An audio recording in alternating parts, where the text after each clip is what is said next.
everybody, and welcome to this Language Nuts webinar. It's another one of our MFL SOS series on adapting your teaching to support all learners. This is actually a three-part series, so we're going to be looking at different aspects of that. Yeah, I've got lots of really interesting and useful tips, practical tips for you today from two very experienced teachers. Here's Emma and Brian, who are going to be taking you through today's webinar. Good afternoon, everyone. As Zoe said, we've got those forthcoming webinars.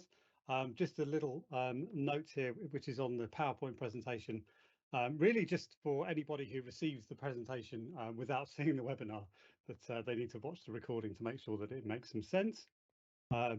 Here's a little bit about me and my background, and Emma and her background as well.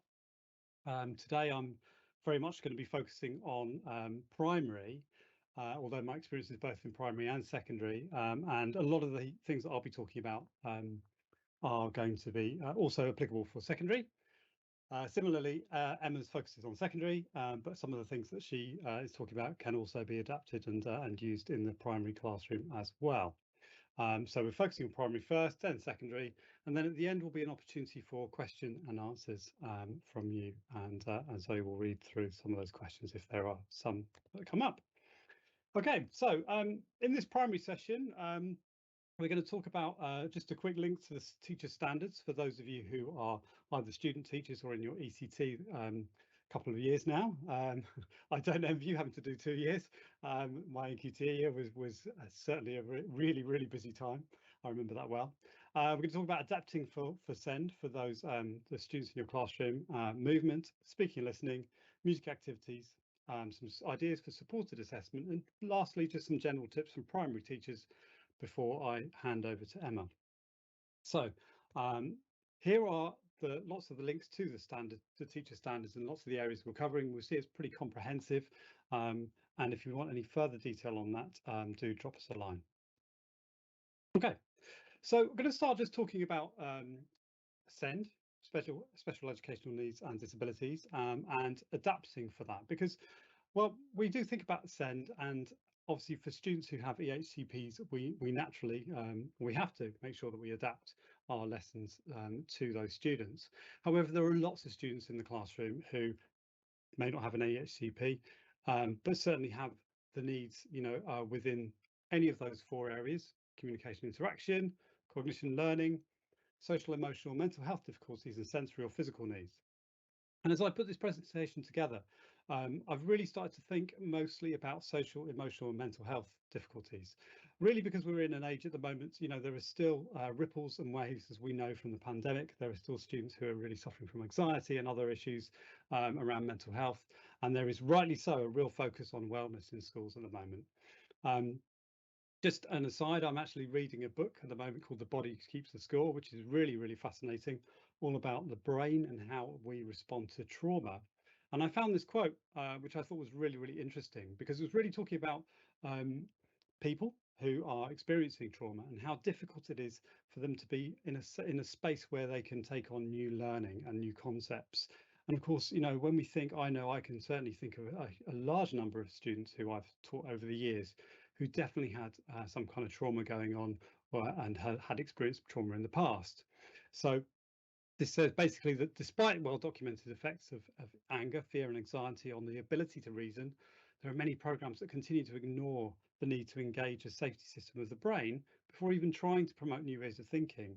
So this Bessel van der Kolk is really advocating the necessity for maintaining chorus, in other words, singing together, PE, playtime, recess, and anything else that involves movement, play and joyful engagement.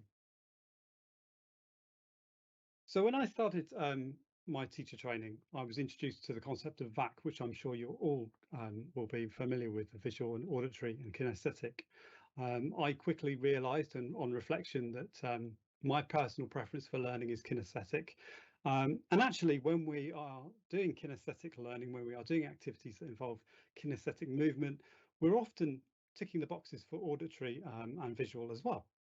So a lot of my teaching throughout my career has always focused, always try and bring the kinesthetic into it wherever I can. And here's a few reasons, if you need any more, as to why you should. I just found some statistics today, just thinking about obesity levels in the UK amongst children that have increased now to 25%, and less than half of children and young people generally are actually meeting the current physical activity guidelines. And if you need any more convincing, again, I found this quote just with a little Google search, and I really like it. It sums up, a lot of the ideas that have been found through lots of studies, saying that movement ignites the areas of the brain as well as improves neuron connections and helps to develop different areas of the brain, but also offers a variety of mental health benefits, which can only be a good thing. So I'm going to start now with some movement activities that can lend themselves very well to the language classroom at Key Stage 2, but perhaps also for Key Stage 3 and 4 as well. Starting off with the game All on the Bus. Now, there's a few different ways that you can play this game, and it can become quite competitive, but essentially the way it works is you as the teacher speak in the target language and you give instructions. So first point, of course, is you set out your bus, your seats, making out your bus in the classroom. And I must say, by the way, that's another point that I'm always in favour of doing things like stacking the tables aside, moving the chairs around, or maybe doing lessons like this, even just for some of the lesson in the hall or outside in spaces where you can really move around. So anyway, you create your bus, and then you give your each student an instruction, and they're not allowed any help. And you give them the instruction, whether you want them to sit devant, derrière, à côté de, and give them a specific instruction of where you want them to sit. And when they do that, they're split into two teams. And if the other team spots something which they think is wrong, then they can challenge it. And if that challenge is correct, and if the person has got it wrong, that person leaves the bus. And at the end of the round, it's the people with the most, you count how many students have correctly got in the right place on the bus, and then the other team have a go. Like I say, it's really competitive. You can also adapt this so that you can put different vocabulary on the different seats. There's loads and loads of different ways that you can use that. Again, I've had a few classes who are very competitive and really enjoy that one. Moving on to our demi-mot, which is a lovely idea that one of my colleagues used to use in a previous school, which is a great one for both reading and writing. So you start off with whatever vocabulary you're learning, and you print out each word or phrase, and you chop it in half. So as I've given you a little example there, where you've just got the top half of the word, and you stick them all the way around the room. And when the students come in, it's a great warm-up activity. So if they're coming in, they pick up a whiteboard and they walk around and they complete all of the words that they see. Now, a way that you can support students who find writing difficult or aren't particularly quick at the writing, then you can give them the bottom half of each word, and then they can go around and match them to the words on the wall. Another kinesthetic game which I really enjoy is to throw or roll a ball. So depending, of course, on your space and on your class, you can gauge it as to what will work best. But if you're all in a circle, you can start off a conversation. You can ask a question, to add des frères or des sœurs, for example. Throw the ball to the person that you want to answer the question. Great way of targeting questioning. You can do that obviously with them throwing back to you. There you can encourage them to ask you a question, and you can answer, so you're modeling that too. Or you can they can then ask a question to somebody else and throw it to somebody else in the circle. So lots of different ways that you can use that. As they get better and better at that kind of technique, and at the vocabulary as well, you can speed it up. So lots of different ways you can use that. The next idea is Twister. Great game, of course. You can very simply use Twister in the way that the original Twister is, with the colours, and you can just simply do colours and body parts with left and right, and that works really well. You can have them working in teams, pairs, threes or fours. That's of course great for speaking and listening. Alternatively, another version of Twister is that you can actually replace the colours with different bits of vocabulary. And one sort of little idea with some of this is games like Twister. I'm going to be mentioning actually later on the early years. I spent a year as a reception teacher, and those of you who are primary teachers will probably have spent a bit of time in early years. If you're a secondary teacher, I would recommend going and watching some, observing, spending some time in early years, just because it is absolutely fascinating. Some of the learning strategies that you see there and the learning through play is really, really fantastic. And of course, when it comes to emergent writing and language learning, this is of course what we're trying to teach when we're teaching a foreign language. So thinking of that, quite often in an early years setting, you will see lots of different activities going on in different places. So again, you could do a carousel of different games within the classroom. So the last one I have on the slide here is a really lovely idea that was shared with me recently, called the time ballet, where you play the classic Blue Danube, da, da, da, da, da, da, da, da, and they're listening. Now, those of you who feel brave, you can sing this as well. You could do something like Quelle heure est-il? Il est 2 heures. Okay, and whatever time it is, the students have to move their hands into the clock time. According to that, you might want to put a few prompts of those on the wall, but of course not all students are brilliant, as we know, at learning to be able to read the time analog, so that will probably help them with that skill as well. So moving on, so more movement things that you can do in the classroom with speaking and listening games. Simon says Jacques a dit, or Simon Dieth, or sorry, Dithe, I always get that wrong, Simon Dithe, is a fantastic one. I'm sure some of you have used that before. Brilliant for, of course, classroom instructions, parts of the body, directions. I've given some examples here just from the Language Nut website, where we've got the vocabulary flashcards with all the pronunciation. Again, thinking of any primary teachers who might not be specialists, that's all there to support you. Another great game to play with students for pronunciation is Chef de l'Orchestre. Now, with this game, basically you are the model of this, and you start to speak, and you might speak a few different phrases in different styles. You might choose some characters, for example. It might be a robot. It might be, one thing that students always laugh at, totally entertaining, is when I take on a female voice and do it in falsetto. It always brings a laugh. And they have to basically repeat it back. Now you can do this as a whole class, getting everybody to speak at the same time, or you can pick on individuals. And obviously, your individuals, and obviously you care about who you pick on. And looking for willing volunteers is another option. And if they pronounce it correctly, then they come and join the orchestra. Equally, you can also select somebody who can become chef de l'orchestre, the conductor, who can then do the same thing. So a great way of stretching your more able.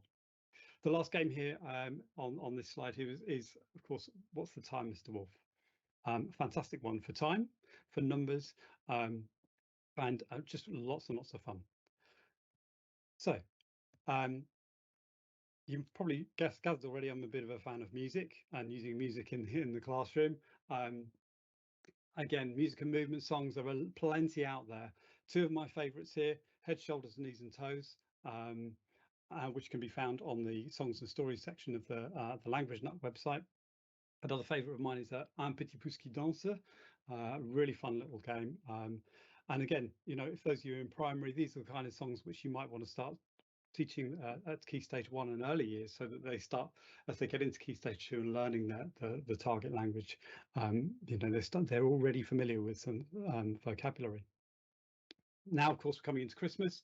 It's a perfect time to introduce Christmas carols, traditional carols from different, from whichever culture, whichever country and language that you're learning.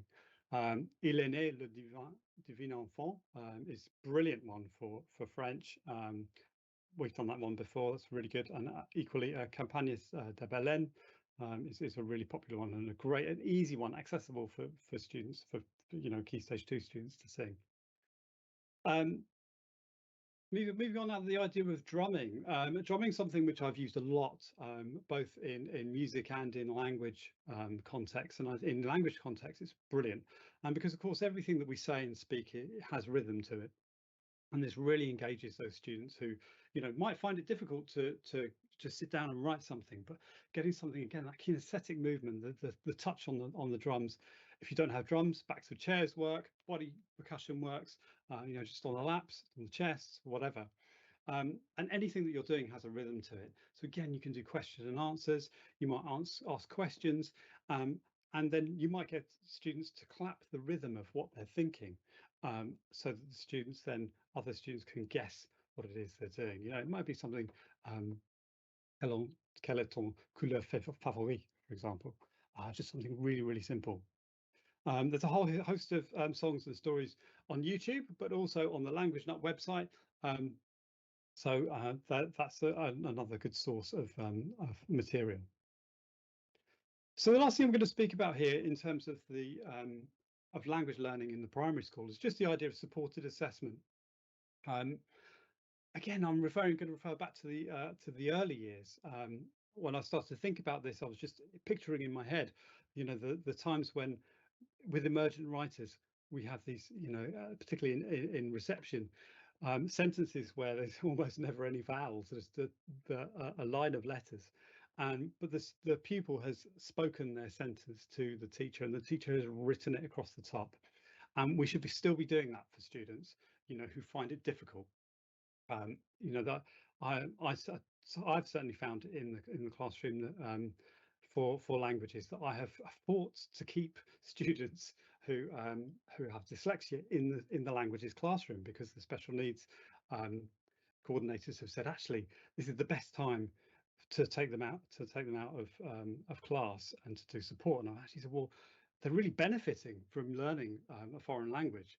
So that's a bit of a battle sometimes, depending on, you know, what your opinions are on that. But again, you know, what best ways you can support them is really good. Giving multiple choice for selected learners. So again, if you're doing a written assessment, doing something like a sentence builder where you can give them multiple choice. Again, I'll give them a language nut example up the top here. It's a really good way of helping them to create a sentence if you're wanting them to write sentences. If you're doing it as a whole class, the idea of multiple choice, moving your hands, top right, top left, bottom right, bottom left. In other words, 4 different quadrants, 4 answers is a great way. And if you, with a whole class, and you know, you're wondering about whether they're all doing their own answers or the answers of the person next to them might be influencing them, then they can do it with their eyes closed. So again, a really good way. So I mentioned transcribing spoken answers for selected learners. Whiteboards, again, real fan of those. They are fantastic. Obviously, the brilliant thing is, particularly for the students who, you know, find it difficult to you know, to make the mistakes, is that they can make mistakes and wipe them clean. We've got the blast off game here on Language Nut, which works really well. You might do your own versions of that if you don't use Language Nut, where you basically have the word, and on the Language Nut website, the rocket then blasts off and breaks the word apart into all its component letters, and students then have to write it out. And again, if you've got students who need more support, you might give them the letters themselves to print it out already for them to put into the right order. Lastly, I just want to mention on here the idea of role play. Keep playing with that. Again, it's an early years thing. They love role play. Students continue to love role play right the way through all key stages, and I would certainly argue, you know, right the way through up to sixth form. And lastly, phonics. Of course, you know, there is a huge, rightly so, a real focus on phonics now in the language classroom. Go and see it being taught in early years and look at what they do if you aren't familiar with it already, because they are doing phonics sessions absolutely every single day, and it's great. So, you know, you might take away some really, really good strategies from that. So the last just kind of couple of comments I want to make about, and again, this is kind of generally aimed at all primary teachers, but particularly, I guess, if you're not so confident, if you're somebody who's not, you know, a language speaker per se, or, you know, you don't feel quite as confident with teaching a language in the classroom, a few tips. So first of all, look out for cross-curricular opportunities, and with that, play to your strengths. So, you know, if you're a math specialist, do some counting in French, incorporate some French, you know, do your maths warm-ups in French or Spanish, you know, whatever your target language is. If you are a science teacher, maybe do some of your science lessons in you know, in the target language. Play to your class's strengths and interests as well. You know, I've had groups that are really, really sporty and competitive, and they love being outside. So get outside, you know, play a game of football, do it all in the target language. You know, just say that there's no English allowed. Again, getting out into the outdoors. If you're lucky enough in your school to have some outdoor spaces, you know, a bit of woodland or anything like that, get out there and use it. You know, it's a great way of really learning in a different context. And again, getting your students to come to your lessons thinking, great, we're doing French today, great, we're doing Spanish today, and not thinking, oh, this is just something I find really hard. Make it feel as fun as possible so that, you know, even if they're finding it hard, they enjoy the activities. As I mentioned earlier, spend time observing some learning strategies in early years foundation stage. And if you are in a secondary school, I would highly recommend going and visiting a local primary and spending a bit of time there and seeing what you can take into your own classroom, because I can guarantee you, you'll find at least one idea just by spending a bit of time there. And lastly, I'd put play and make mistakes. I know definitely there were times during my teaching career where I was taking it too seriously, because, you know, there are so many pressures on us, of course, you know, to make sure that all the students are making progress and everything else. So we've got to keep the fun. We've got to have fun with it. You know, we've got to enjoy ourselves. We've got to make mistakes. I know when Emma presents now, she's going to talk about modeling. And one of the things that we should model is making mistakes. You know, mispronounce words, do it intentionally, make lots and lots of mistakes, and encourage your students to do so.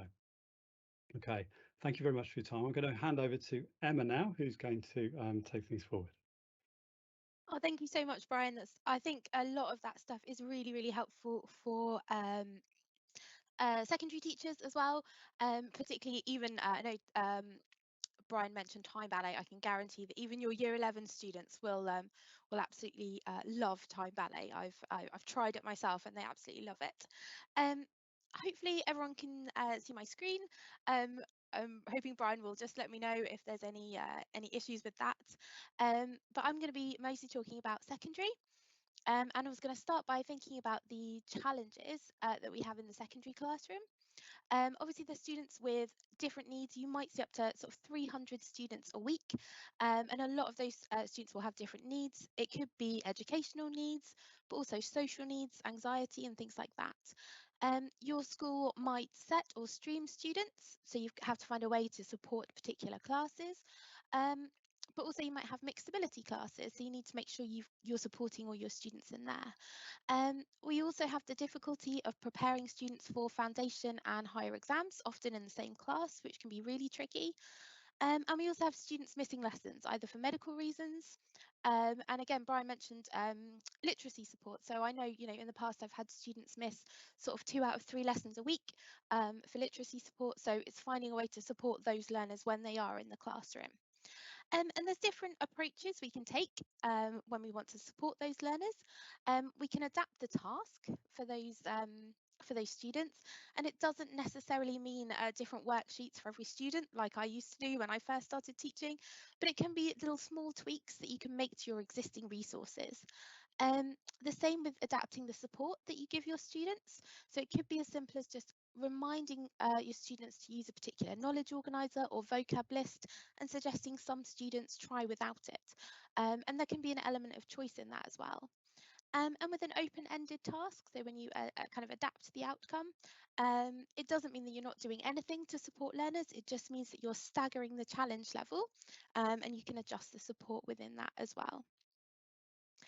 Brian mentioned the teaching standards. Obviously, a lot of this is going to relate to the Teacher Standard 5, but there are other little bits sort of dotted around that you might spot. So if you are a trainee or an ECT, watch out for those references to the teaching standards as well. So we're going to start by thinking about teaching vocab. And vocab learning or recall can be really difficult for lots of students for lots of different reasons, but actually all of this is kind of good practice for all your students. So the first thing is to kind of focus on cognates as much as possible, because that builds confidence for your students. It makes it feel like they know a little bit more than they feel they do. And it's also really helpful for reading activities as well, if they get into the habit of looking for cognates. Also looking at etymology or word families. So we've got this example here, the pot from Latin, and all the examples that we've got related to that in English. And that kind of telling a story about a word really helps students to form a way to recall it later. And obviously that's promoting literacy as well. Using pictures can be really, really helpful. So that idea of dual coding. So for some students, having a picture next to the word can help recall it later on. And that's also useful for your students who struggle with reading or your EAL students as well. Using actions, so a physical action to help students remember something, means they've got something to associate the word with. You could ask your students to label different pictures. So we've got examples here of labelling the body parts or labelling parts of the house. They could kind of draw the furniture here and put them in the right rooms. And also the Apollinaire calligrams can be really good as a way of presenting vocab in like a visual way for your students as well. Other examples of word association, so getting students to create their own personal link to a word. So this one, for example, is all about personality adjectives, and students can put in their own example for each characteristic just to help them create that memory link. It can be something simpler as well. If you're doing activities or food or whatever, you can get students to put a smiley face or a sad face next to it, or two hearts if they really love it. Anything that's just going to help them recall it later on. This one, for example, you could get students to kind of draw a little picture next to the shop to kind of represent what they sell, just to, again, create that link for their memory.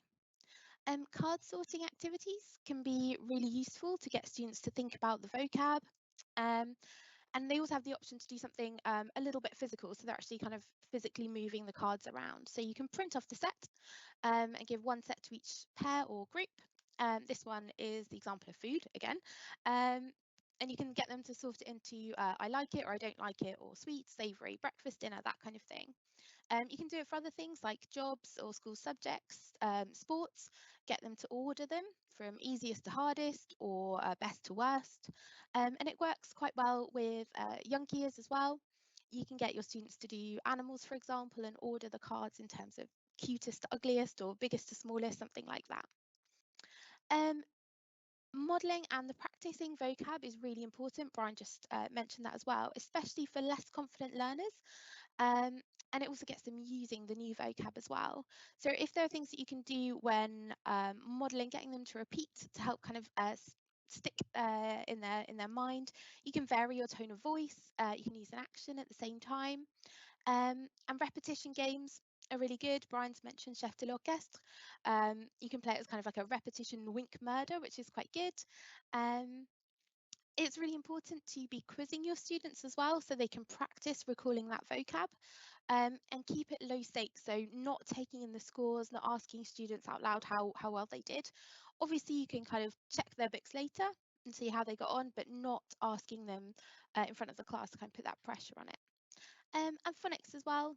Teaching students the phonics sounds really helps the pronunciation, but that as well is going to support their reading when they come to do reading activities as well.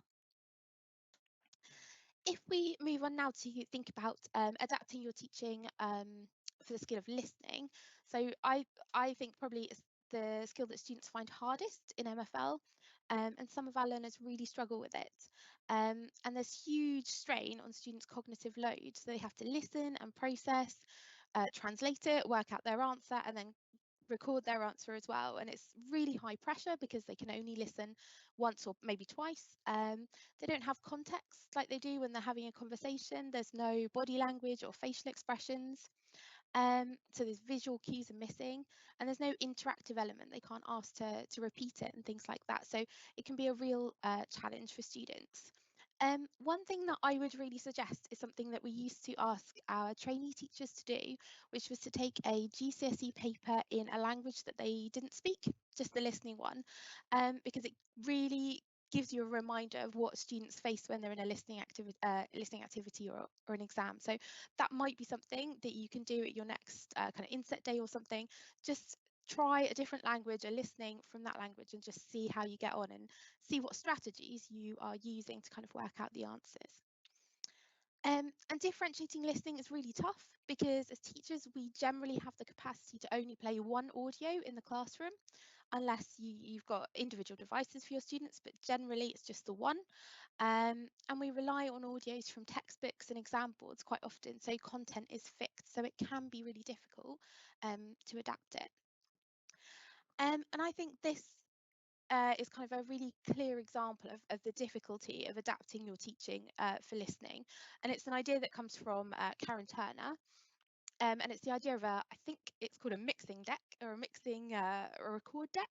So you've got different slide bars that you can use to control the difficulty of different elements of a listening.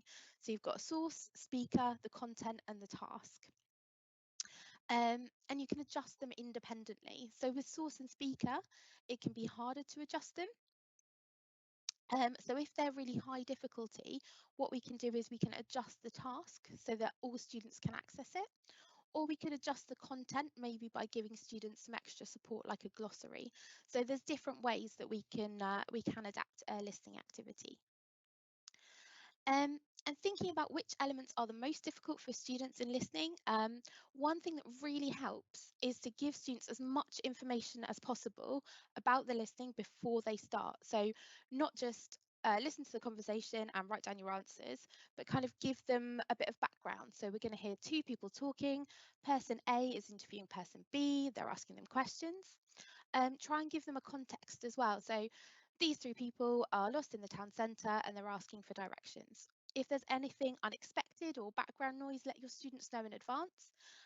So you might say this conversation takes place in a busy train station and you can hear background noises. And all of that just prepares students for what they're going to hear next. So we've got some ideas of some different activities that you could do with a listening, with any listening really. So if you've got the text or the audio rather from the exam board or from a textbook, you can kind of grade the difficulty just of the task. So one thing students really struggle with is writing their answers, even if it's just a few short words because there's so much time pressure. So there's a lot of tasks that kind of take that pressure off so they can focus on the language that they're hearing. So just things where they are writing yes, no, tick or cross, just circling something, maybe a gap fill, but just with a short word that's missing. And there's no reason why we couldn't use multiple question styles for the same text. I think quite often I would just put on a listening activity and then say, right, that's it, we've done it, and move on. And actually we could exploit it a bit more and have a few kind of different activities that we do to get the most out of it. Reading can be a little bit easier than listening to differentiate because it's slightly easier to adapt the text. And students work independently, so they have a bit more time, and they can also perhaps look at different supporting documents, knowledge organisers, and they can also use different strategies. They've got a little bit more time to do that. Making sure that the text is accessible for all students is really important. So making sure that students can see the text from all points in the classroom if you have it displayed on the board. Making sure the font is clear, good size and the right colour backgrounds. I know that for some students, black text on white backgrounds isn't ideal, so you can kind of find out what your students prefer. Breaking a text down into shorter chunks, like a short paragraph or even just a couple of lines, just makes it a bit manageable. It's like less overwhelming for students that have difficulties reading. And some students really struggle with copying. So for some tasks, again, with the listening, it might be getting students to highlight or underline answers rather than write out it, or just tick or cross. And modelling those strategies that you use, talking about the metacognitive steps, really useful for students. I think sometimes I might have skipped this step because I think, well, the students have got written instructions, so I don't need to worry about it too much. But showing them the strategies, like how to tackle the question, is really important. So we can do different things like getting students to focus on what they do know first. It can be really overwhelming if they see a kind of a wall of text. So if they highlight words they know in one colour and then they could highlight cognates in another colour, that just already gives them a little bit of confidence that they actually do know some of this. And talking through the steps to work out things like a gap fill activity can be really helpful for the students, so they actually know how you would approach it and what things they need to do. So we've got an example of adapting the task to suit different learners. So everybody's using the same text, but the task has changed. So the blue questions are a lot more challenging. They require students to read the whole text, and they also require students to use their judgment or make inferences. That can be much more difficult. And for Students that need a little bit more support in a reading activity, one thing that really helps is to break the text down into paragraphs and number it. You can actually even do this line by line if you want to, and just give the students a pointer as to where the example is. Again, it just helps kind of students not feel too overwhelmed by it. You could also adapt the support that you give the students. So you could give some students like a little glossary to help with vocab. Or you could also make it like an open-ended task. So this one, draw this person's house and include as much detail as you can. Some students will pull out a bit more detail. They'll be able to sort of do something a bit more complex, whereas some students will you kind of maybe just pull out the vocab that they know, and it'll be a little bit more simple, but they've got they're accessing the same text there. So if we look at speaking, quickly, so again, it can be challenging, especially for students that are shy or anxious about speaking. So there's a lot we can do to support. Having a clear structure to the activity, so kind of not just saying, tell your partner about your holiday. Again, modelling the activity and making sure you do both parts of the activity so that both partners or students are comfortable with what they need to do. You can also add extension activities quite simply to some speaking activities. So Battleships, which is one of my favourites, you can always ask students to add an opinion on a particular school subject if they feel they're able to. Having both students active is really important. So not just passively listening, but acting on what they hear. So it could be that they're checking the battleship grid or filling in a gap fill, and it just keeps students motivated and on task. And if you can find a purpose for the activity, even if it's simple like you're finding this out for a magazine article, or you're finding this out as part of a survey, something like that, just giving them a purpose for it is really useful. For writing, I always think it's a really good idea to give students time to plan their ideas, even in English. So even if what we want them to say seems sometimes straightforward, like, what did you do at the weekend? We need to give them time just to kind of think about what they did do at the weekend, just to give them those ideas. They can have just a minute or two to brainstorm their ideas, or just tell the person next to them, okay, I went to the swimming pool and then I had lunch with my mom, and then just to kind of get them thinking about what it is. Creating a context gives students the motivation, so they've got a purpose to writing. So it could be just kind of like a standard, you're writing a letter to your friend, but we do have some examples of a couple of creative contexts as well. Modelling answers is really important, so students know what's expected and they know how to form their answer, but that's kind of a way of also reminding them where to find the support. So you can actually model saying, oh, I'm stuck on this bit, so I check my knowledge organiser and find my answer there. Brian mentioned this as well, and I think it's a really good idea for secondary, is to get your students to draft work or do their writing on mini whiteboards. So students sometimes have a fear of making a mistake, and using a mini whiteboard where you can change things so easily can really help with that. Giving students a checklist like this one up here, just so they know what they need to include, and you can also use it as a writing frame to support some students, and they're really simple to adapt. For example, this one, with some students, you might give them the whole thing. With some, you might just block out this second column. So they've just got the checklist of what they need to include, and others might have some key vocab as well. Teaching infinitives can be really helpful to allow students to get different tenses and structures into their writing without having to worry too much about verb conjugation. So these ones here, for example, to express future plans, if they just learn espero followed by an infinitive, they're expressing a future plan, and they don't need to worry too much about conjugating all the verbs.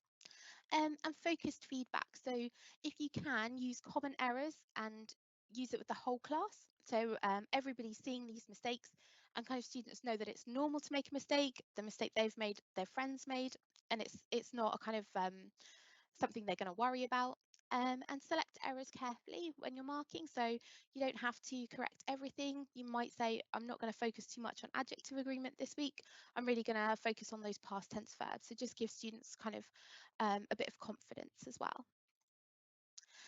Some examples of writing frames here. So you can see that the text is broken down into those numbered steps rather than just asking them to write a paragraph.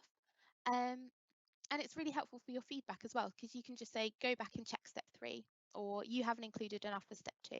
So it can be really useful for you when you're giving feedback as well. You've got an example here of different writing frames that you could use. So both are on the topic of Day of the Dead. One for some students that need a bit more support, they've got the key vocab and they've got the step-by-step, but there is still an element of choice. With this one, students have just got the key vocab and they can be a little bit more creative, but there's nothing to stop your students extending it if they want to. And a couple of examples of context for writing. We've got a wanted poster that they could use for descriptions, a TripAdvisor review instead of just describing a past holiday, or making their own menu. So there's kind of lots of different creative things you can do to get students motivated to do their writing.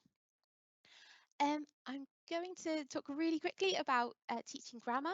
I think it can be challenging for a lot of students, but actually in some cases students really enjoy it because there's a logic to it and it follows almost like a scientific formula with rules. So actually we don't need to shy away from teaching it. There are some things we can do to reduce the cognitive load when teaching. The first, I think, is probably to use L1 to explain grammar points. So target language is fantastic and definitely has a place in the classroom. I would recommend using it as much as possible. But for grammar, you can see that it's probably a lot clearer to use L1. So don't worry about using English to explain a grammar point. As well, I've taken the example of a recipe. So they're both for sticky toffee pudding, it's the same recipe, but you can see by breaking it down into shorter chunks, numbering the cognitive steps and ensuring that students have that in front of them when they practice, it's much easier for them to follow those steps to form the grammar that you're using. So we've got an example here of using direct object pronouns. So you've got some sentences here that students are going to use a direct object pronoun in, and we've broken down the steps into numbers so they can really clearly see what they need to do.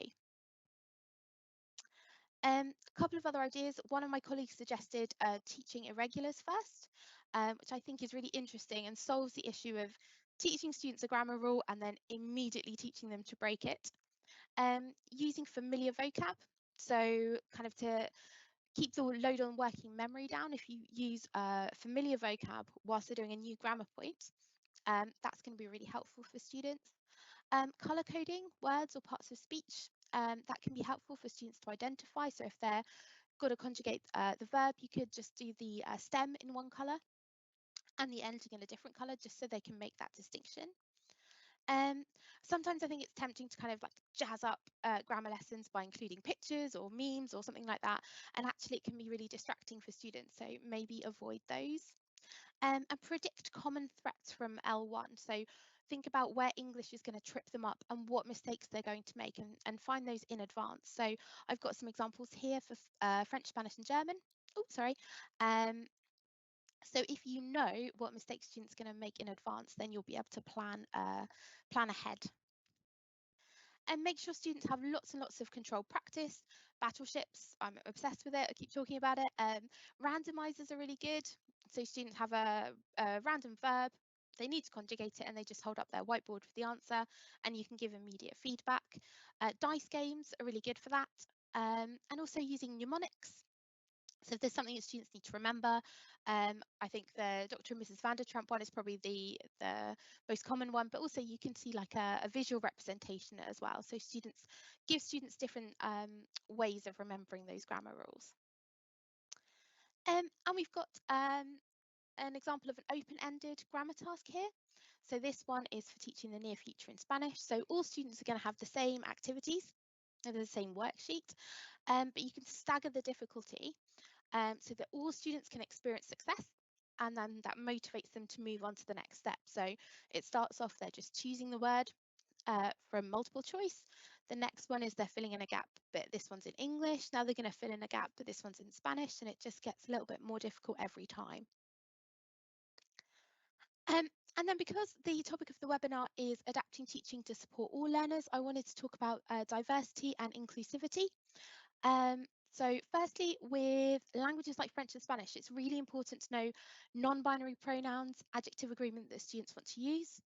If we're talking about topics like family, we need to make sure that we've got the vocab to describe any kind of family situation. So make sure we've got step family, foster family, adoptive family, so that we know that we're representing all our students. Avoiding possible gender bias, especially for things like jobs, family chores, teachers and subjects. And also representation in pictures. So if you're talking about sports, make sure you use some photos. If you're doing a PowerPoint, some Paralympic athletes. If you're doing one on family or future relationships, have some pictures of same-sex couples there as well. So you're really representing your students as best you can. Last thing to mention, if you are a Language Nut subscriber, just want to talk to you a little bit about how Language Nut can support your learners as well. So if we look at the vocab trainer here, you can see that Language Nut's got that little need a hint button that your students can refer back to. It'll just pop out the vocab on a little pop-out tab that they can just check back. With the exam skills, all of our 4 skills are broken down into different challenge levels, so you can set that appropriate challenge for your students. In the reading activities, students can change the background of the text. We mentioned that earlier, that some students prefer black on yellow. They can change that there. And they can also increase the size of the font as well. And there's 2 things for the listening. So the little snail icon will just slow the audio down for the students if they need a bit more support. And this button here just pops out the transcript. So if students want to refer to that, they can do. When you are setting an assignment for your students, you can choose if you want questions in English or the target language. So you might want to adapt your assignment for different students. And you can also, if you're setting a writing question or a speaking question, you can actually add in extra support or an extension for your students in that bit there if you wanted them to do a little bit more. Our custom content allows you to add pictures to your flashcards. So you can see how that would look in some of our vocab trainer games. So that can be really helpful for your students. In grammar and verbs, we've got primary and secondary. A lot of the grammar content is really similar, but the primary level just has a little bit more support. So you can see here, it's both ser and estar, so key verbs in Spanish, and the primary section has the choices for the students, whereas the secondary doesn't. So you, again, could differentiate homework like that. And if you're setting an assignment, you can choose to set it to the whole class if you want to, or you can use the drop-down arrows here to select individuals or groups, and you can set kind of different homeworks to different students. You could as well, now on the if you're setting vocab homework, you can ask students to learn all the items, or you can actually ask students to learn 10 random ones, or you can actually select the vocab yourself. So you can really kind of play around with the assignments and set the correct challenge for your students. And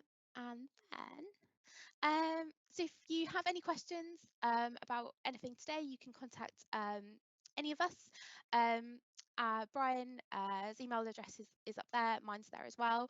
And if you need any help using Language Nut to support your learners, we're more than happy to do a little call with you or to email you back if you need any more information on that. So thank you very much, and I'm going to pass back to Zoe now. Thanks very much, Emma and Brian. That was really, really interesting and useful. And I've already learned quite a few things already myself. So we've got a couple of questions through, and while Emma and Brian are answering these, if anyone has anything else that comes to mind, please do put them in the chat because we've got a little bit of time left to do that. So that's great. So the first question I've got is from Louise, and she is talking about you mentioned, Emma, about like not doing lots and lots of work, 100 different worksheets for all the different students. I know that's something I was absolutely guilty of back in early in my career, and Louise is an ECT. So yeah, she said, how do you avoid that if you want to do differentiation by task? Well, that's for either of you to answer. Oh, wow, it's a really good question, and I'm with you, Zoe. When I first started, I would do at least 3 worksheets for every single one. I think probably open-ended tasks are probably the best thing that you could do. So that kind of starting simpler to practice, and that's not a bad thing for all your students to practice just kind of individual words or something just to get them started, everybody kind of feels that success, they're motivated and move on. So I think those open-ended tasks are really good. Again, with the reading, you could have those kind of simple questions with the numbers to tell you which paragraph or which line it's in. You could absolutely do that for all your learners. And then you could have some sort of more challenging questions down the bottom. So it is sometimes a little bit more work to kind of make sure you're differentiating for your students, but it doesn't need to be a separate worksheet. I think open-ended tasks are probably the way to go with that. And then you can always adjust your support, you know, things like monitoring your seating plan, knowing which students to check in on straight away, and you can give them that support straight away. And also asking students, saying to them, I'd really like you to use your knowledge organisers for this bit, or you can say, actually, do you know what, if you can, try without looking at your books, or try without looking at this. And I think that is a way to kind of save yourself time, because I do understand that it is a lot of work. Yeah. Great, fantastic, thank you. And I've got two questions that are kind of similar. I'm going to merge them because I think that they're both sort of related. So one of them is that if you're giving some students extra support, how do you not make that obvious, to sort of, you know, not single them out as, oh, hello, here's the SEND people who needs, you know, the extra support, particularly if you've got students who don't really don't like it. And then kind of at the other end, but I think this is related, someone saying if you have sort of self-selected different versions or in different tasks, so they use these kind of those pick and mix menus sort of tasks and that kind of thing, or different if you've got different graded tasks, if it's self-selected, how do you get students to make sure they edge them towards the correct one, so they don't just go for the easiest one, or potentially too hard? I don't know. I think those two are kind of probably related in your answers, which is why I've merged them. I don't know who wants to start on that one. I'll respond to that initially, if that's all right. Right. Yeah, I think the idea of actually giving students the choice is a really lovely way of not overtly identifying students who have the needs. I mean, frankly, they know, and the rest of the class knows. They do tend to know that, you know, and that they tend to be very aware of where they sit in the pecking order. But you know, certainly in my experience, in a lot of the classes that I teach. But I completely understand that, yes, there are some students who are a bit embarrassed about that. How I've handled that in the past is, had some support activities there, and just say, these are here for those of you who want to use it, and encourage, you know, and obviously necessarily the people who will use it, you know, again, it's and I guess that links to the second part of the question, is, are they choosing the appropriate task? I think we go with that, you know, with hopefully we get to a point where all the students in the class are engaged in whatever activity you're doing, and then that's the point where you can go around and observe them and see how challenged they are, and you know, you'll get to know very quickly which ones will opt for the easier task when they're actually more able, and vice versa, you know, need a bit more support but won't necessarily speak it out. So it's a sensitive one, I get the and you just have to play it, and like I say, give students the option, I think, as well. Fantastic. Did you have anything to add on that, Emma, or are you good? No, I think I was going to say something similar to Brian. I think it is difficult. I think sometimes I have worried about it more than the students. I think sometimes the students don't worry too much, or as much as we think they do, but it's quite simple to go around. If you've got kind of like a little support sheet, or you just want to say, you know, have a look in your book for that one, or do you want to have a quick check of your knowledge organizer, you can kind of go and do it. You can do it in a quite a quiet way. If you're circulating around the classroom, you can just say, there's a little bit of extra for you, and things like that. So yeah, I think the bit about getting students to choose, it's kind of, it really relates back to that kind of classroom atmosphere and kind of creating that enjoyment for students as well. I think that's probably where that comes from, and they'll be motivated to make the right choice. But I do understand that it is a tricky one. Yeah. Brilliant, thanks ever so much. Well, that's really useful. That's all the questions we've got for today. But if anything sort of crops up when it comes to mind after this, then please do email any of us. So that's Emma B, isn't it, at languagenuts languagenut.com, Brian at languagenut.com, Zoe at languagenut.com, pretty much anybody at languagenut.com, and somebody will get back to you. So yeah, I really hope you've enjoyed the session. Please look out for the last 2 sessions we've got next week. So our last 2 sessions of this year. Any feedback that you have, please do get in touch. Anyone who would like a trial, please do get in touch. And if you found this session useful, please do let your colleagues know. Please put it on social media. It just really helps us to get the word out, because we have so much expertise and we want to share it as much as possible.